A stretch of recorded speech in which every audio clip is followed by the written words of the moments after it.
Hello friends, welcome to my channel Radhe Radhe.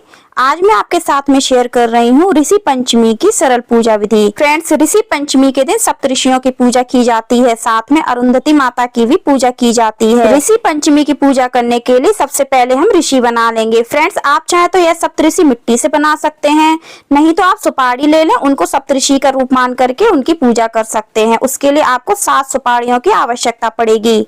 तो friends, चलिए सप्तऋषि बना लेते हैं। फ्रेंड्स, सप्तऋषि आप अपनी मनचाही आकृति में बना सकते हैं। आप चाहे तो इनको पिंड के रूप में भी बना सकते हैं गोल गोल, और चाहे आप इस तरह से भी बना सकते हैं। तो यहाँ पर मैंने 7 सप्तऋषि बना लिए हैं। इसके बाद गोल आकृति में पिंड के रूप में मैंने अरुंधति माता बनाई हुई है। फ्रेंड्स, सप्तऋषि बनाने के लिए आप गमले की मिट्टी का भी प्रयोग कर सकते हैं, या फिर आप किसी पवित्र नदी की मिट्टी का भी प्रयोग कर सकते हैं। अब ऋषि पंचमी की पूजा करने के लिए हम पटला ले लेंगे या फिर चौकी ले लेंगे, उस पर पीला वस्त्र बिछाएंगे।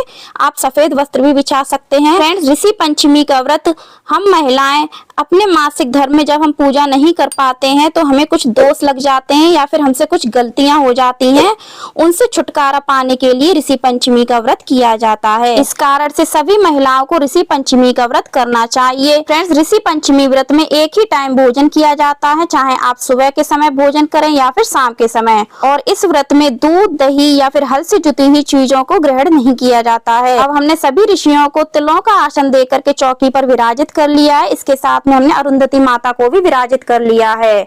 यहाँ पर हमने थोड़े से तिल का आसन दिया है, उस पर हमने भगवान गणपति को भी विराजित किया है।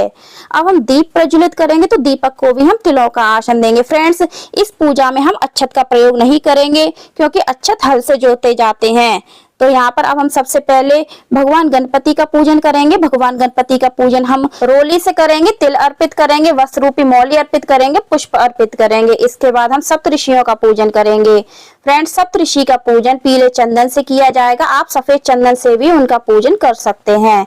इस प्रकार से हम उनको सबको टीका लगाएंगे। साथ में हम माता अरुंधति को रोली का तिलक लगाएंगे, बिंदी लगाएंगे। अब हम सभी को तिल अर्पित करेंगे। इस प्रकार से सभी का चंदन टीका करने के बाद अब हम उनको वस्त्र रूप में मौली अर्पित करेंगे। फ्रेंड्स, सप्तऋषियों को जनेऊ अर्पित किया जाता है। अगर आपके पास जनेऊ है तो आप सभी को जनेऊ अर्पित करें। यहाँ पर मैंने वस्त्र रूपी मौली भी अर्पित की है और सभी सप्तऋषि को मैंने जनेऊ भी अर्पित किया है। आप सभी ऋषियों को अपनी सामर्थ्य के अनुसार वस्त्र भी प्रदान कर सकते हैं, जैसे कि आप उनको रुमाल भी दे सकते हैं या फिर आप उनको वस्त्र भी दे सकते हैं। फ्रेंड्स, अगर आपके पास लाल चुनरी है तो आप माता अरुंधति को भी छोटी सी लाल चुनरी अर्पित कर सकते हैं। अब हम सभी सप्तऋषि को पुष्प अर्पित कर देंगे।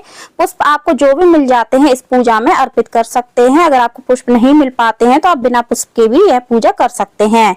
तो यहाँ पर मैंने सभी को पुष्प अर्पित किए हैं।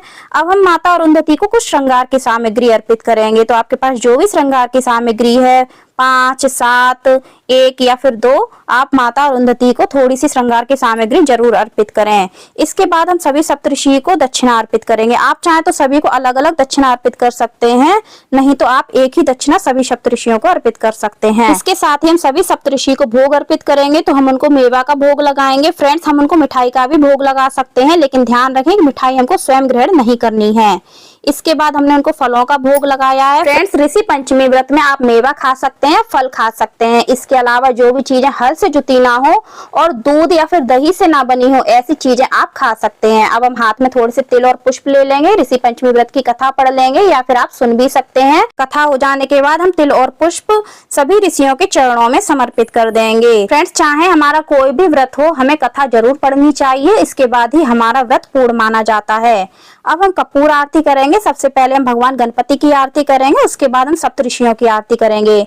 अगर आपको सप्तऋषि की आरती नहीं आती है तो आप 5 बार या फिर 7 बार इस प्रकार से आरती घुमा सकते हैं।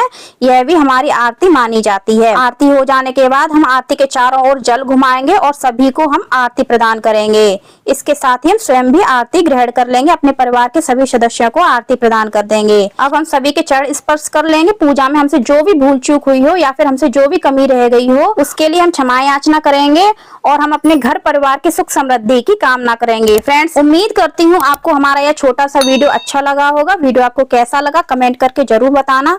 पसंद आया हो तो लाइक करना, ज्यादा से ज्यादा शेयर करना, चैनल को सब्सक्राइब करना, बेल आइकन को प्रेस करना और कमेंट में राधे राधे अवश्य लिखना। धन्यवाद। राधे राधे।